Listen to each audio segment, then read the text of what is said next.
তো আমি finally ready হয়ে গেলাম। এখন শুধু আমাকে তাড়াতাড়ি করে চশমাটা বের করতে লাগবে। এই তো চশমাটা বের করে পড়লাম। ভাইয়া তো দেখি রেডি হইতেছে। এই তো ফুলফিল রেডি হয়ে গেলাম। আরে ছোটু এখানে কি করতেছে? ছোটু তাড়াতাড়ি আয়, তোকেও রেডি করাতে লাগবে।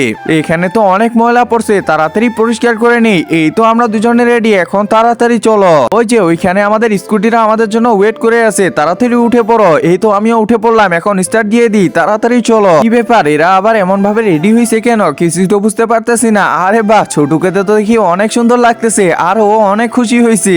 চলো চলো চলো, আজকে তো আমরা স্কুটিতে করে অনেক ঘুরবো। বাহ, অনেক ভালো লাগতেছে তো এদের দুইজনকে। এই স্কুটিতে করে এখন আমরা অনেক দূরে যাব।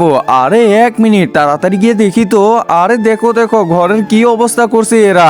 একজন মা কতটা আপন হয়ে থাকে, যার মানেই তাকে জিজ্ঞাসা করে দেখো। তো দেখা যাক বন্ধুরা, এই মায়ের জন্য কে ভিডিওটিতে লাইক এন্ড সাবস্ক্রাইব করে।